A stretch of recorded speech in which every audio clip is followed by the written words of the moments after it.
오늘 시편 68편은 시편 전체를 통틀어서 어렵다라고 알려진 가장 어렵기로 유명한 그런 시입니다. 이 시가 왜 어려운가 하면요, 성경 본문을 해석하려고 하면은 제일 먼저 해야 될 일이 이 글이 어떤 글인가를 이제 특정을 해야 됩니다. 뭐 하나님을 찬송하는 찬송시냐, 하나님께 도움을 구하는 간구의 시인가, 왕이신 하나님을 기리는 제왕시인가, 이런 식으로 해서 이 시가 어떤 시인가, 어떤 종류의 시인가를 특정하고 나서 그에 맞게 본문을 이제 해석해 나가게 되는 거거든요. 그런데 오늘 시편 68편은 온갖 내용들이 막 뒤섞여 있습니다. 그래서 성경 신학자들조차도 이게 맞다, 아니다, 이게 맞다, 이런 식으로 하면서 오랜 시간 동안 이게 각자의 주장을 해왔던 그런 시인 겁니다. 그래서인지요, 이 본문을 주해하는 책들마다 보면은 어렵다라는 이야기가 거의 다 있습니다. 실제 저도 본문을 보면서 그런 느낌이 있었어요. 이 설교를 담당하게 되면은 이제 가장 먼저 하는 일이 이 본문을 두어 번 읽으면서 어떤 내용이 있나라고 이제 파악을 하는 건데, 사실 그렇지 않습니까? 저도 적지 않은 생활을 시간 동안을 설교 사역을 해왔다 보니까 웬만한 본문은 읽으면 대강 파악이 되거든요. 근데 이 장은 그렇지가 않긴 하더라고요.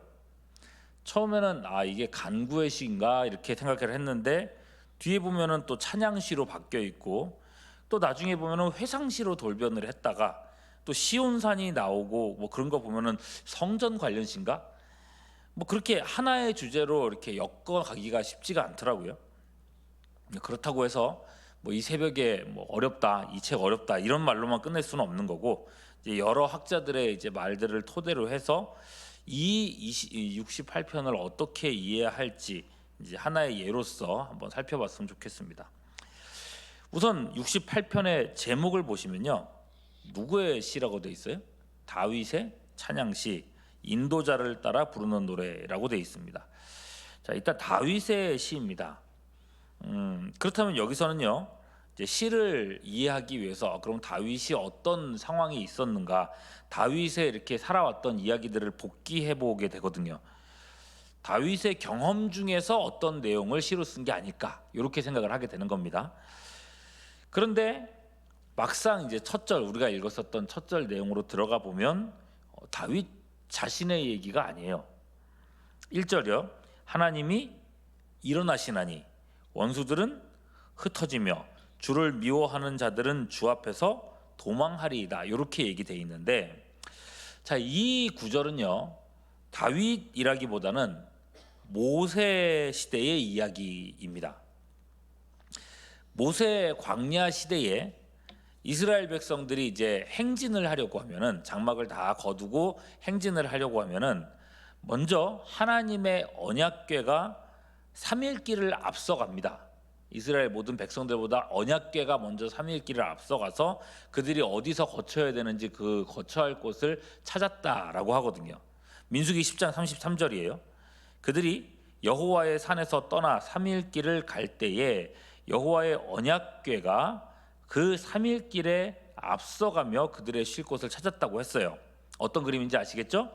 자, 그렇게 언약궤가 먼저 출발을 하는데, 언약궤가 출발하기 그 전에 모세가 먼저 이렇게 하나님 앞에 기도를 올리는 겁니다.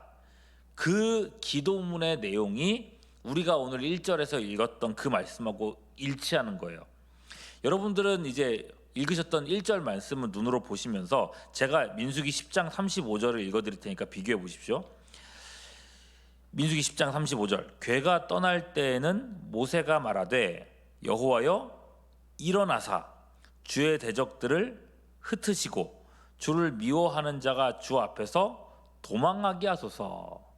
여러분 보십시오. 이 표현을 다윗이 자기 말로 바꾼 겁니다. 하나님이 일어나시나니 원수들은 흩어지고 주를 미워하는 자들은 주 앞에서 도망하리이다라고 이렇게 자기 말로 바꾼 거예요. 일어나다 또는 원수가 흩어지다, 미워하는 자가 도망하다.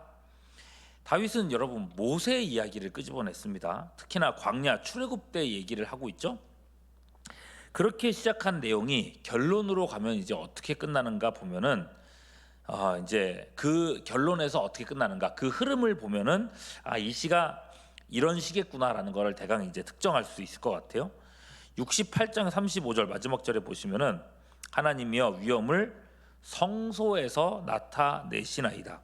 이스라엘의 하나님은 그의 백성에게 힘과 능력을 주시나니 하나님을 찬송할지어다. 다윗의 이제 찬양시라고 했으니까 찬송으로 끝나게 되죠. 자, 이스라엘이 언약 백성으로서 시내산에서 언약궤와 함께 출발한 내용이 1절이라고 한다면 마지막 절은 이제 성소로 끝납니다. 하나님의 언약궤가 이렇게 안치되어 있는 되어 있는 장소죠. 언약궤가 최종적으로 도착한 장소로서 성소를 얘기하는 건데, 시온산 위에 서 있는 성막 또는 성전에 대해서 얘기를 하고 있어요. 그러니까 29절 보시면 그 내용이 확실해지는데, 예루살렘에 있는 주의 전을 위하여 왕들이 주께 예물을 드리리이다, 이렇게 얘기돼 있죠. 그죠? 예루살렘에 있는. 자, 이렇게 보면요, 이렇게 시의 처음 시작과 끝을 보면은 출애굽의 처음 이제 출발할 때부터 이제 언약궤가 출발하는 시점부터 언약궤가 예루살렘에 안착하는 그 완성까지의 전체 내용을 담고 있구나라는 걸 알 수 있는 거예요. 광야 생활과 그리고 정복 전쟁을 거쳐서 이제 왕정 시대에 이르렀습니다. 예루살렘의 성소가 설 때까지 그 긴 역사를 염두에 두고 하는 얘기라는 겁니다. 그리고 68장의 첫 절과 마지막 절 그 사이에는 하나님께서 하신 그 모든 역사들에 대한 얘기들이 나와 있어요. 그러면서 하나님을 찬양하라 라고 권면하고, 하나님은 어떤 분이신가를 선포하기도 합니다. 하나님은 비를 주시고 백성에게 은택을 주신다고도 하죠. 전쟁을 이기게 하실 뿐만 아니라 날마다 우리의 죄짐을 짊어지신다고 얘기합니다. 이런 여러 가지 내용들을 종합하면 이런 내용이 됩니다. 하나님은 어떻게 일하시는가, 그리고 그에 대해 하나님의 백성들은 어떻게 반응해야 되는가. 하나님은 우리 조상의 날들에 이런 식으로 일해 오셨다. 우리 조상들을 지켜주셨고 그들을 채워주셨으며 대적들을 물리쳐 주셨다. 그 하나님은 지금도 똑같이 일하신다. 그러니 백성들이여 하나님을 의지하라. 백성들이여 그분을 찬양하라. 이런 이야기들이 이 안에 담겨 있는 겁니다. 물론 이제 이런 식으로 단순하게 말한 건 아니고요. 학자들이 분석하기 어려울 정도로 여러 가지 이야기들을 이렇게 섞어서 늘어났다는 거죠. 자, 이렇게 놓고 봤을 때에 이 시는 과연 어떤 시이겠는가? 에머튼이라고 하는 학자가요, 이렇게 얘기했습니다.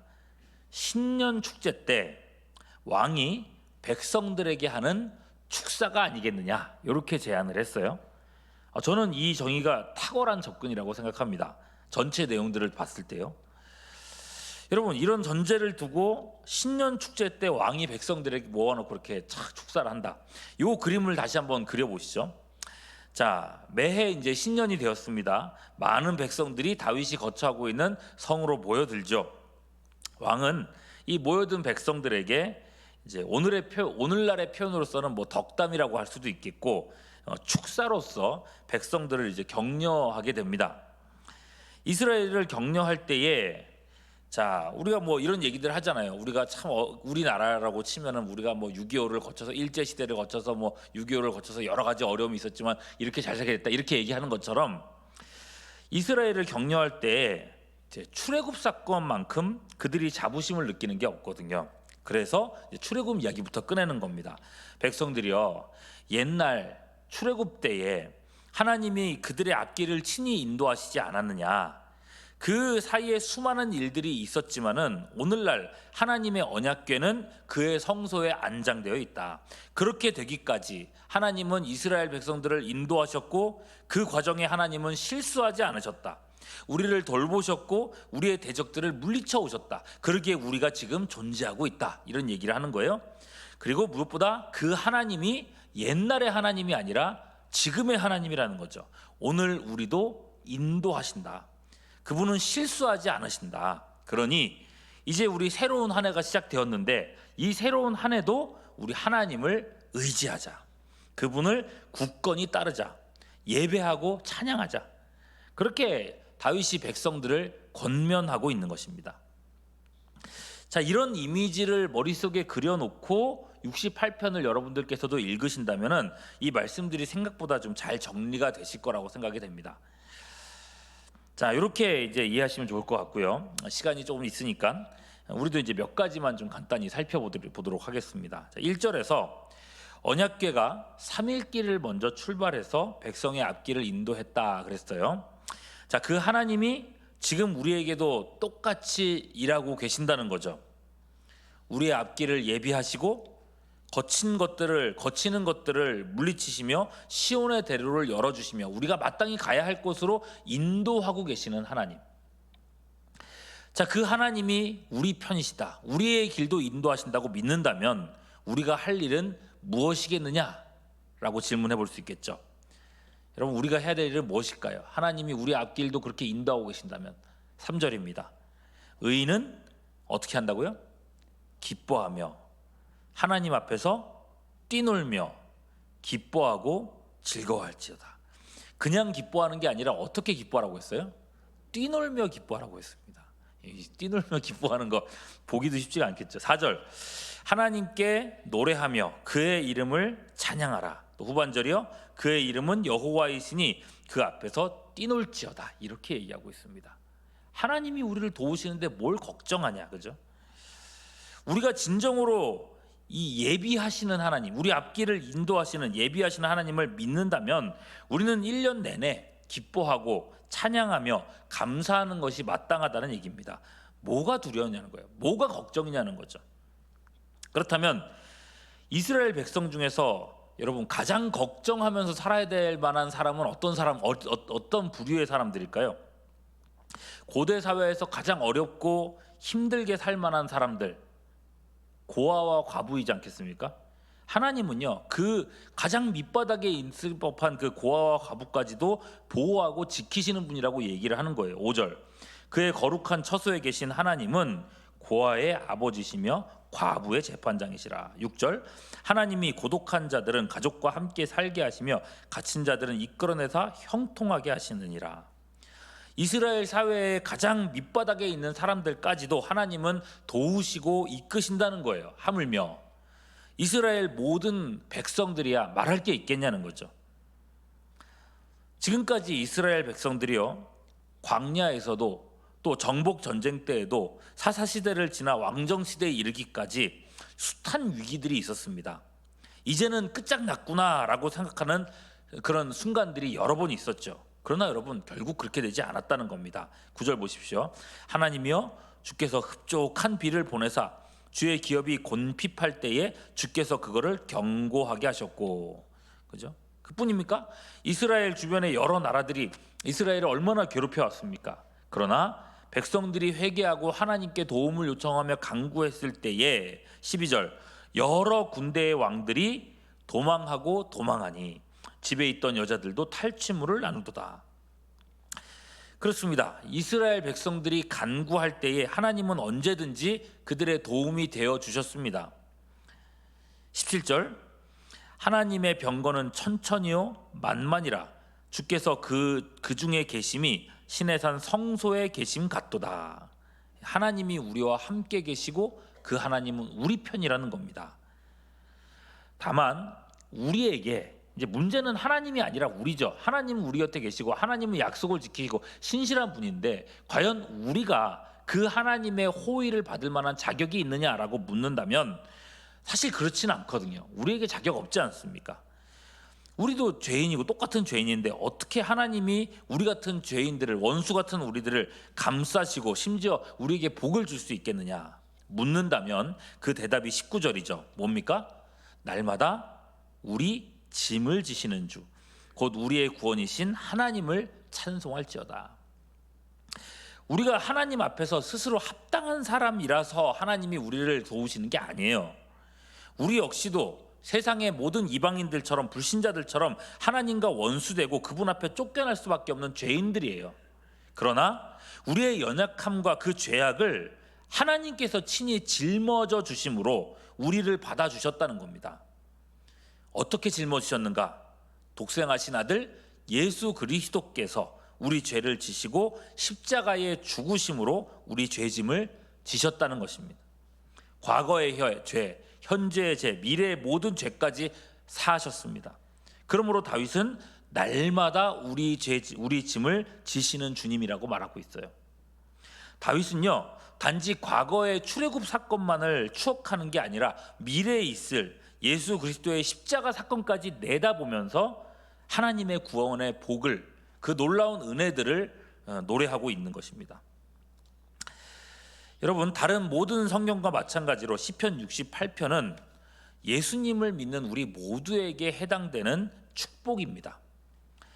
우리가 성경 말씀을 보면서 이 복은 내 복이다, 이 약속들은 나를 향한 약속이다라고 주장할 수 있는 이유가 여기에 있습니다.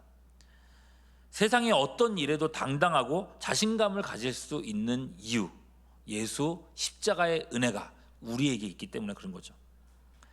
그 옛날 출애굽 때부터 예루살렘 성전까지 이스라엘을 인도하고 도우셨던 하나님은 지금으로부터 다시 오실 재림의 그 날까지 우리의 삶을 역시나 인도해 가십니다.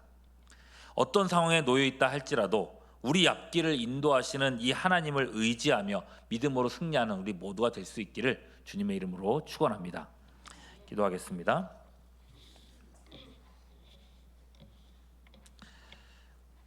다윗이 모든 백성 앞에서 자신 있게 선포했던 이 말씀들이 우리의 삶 속에도 나타나게 하여 주시옵소서.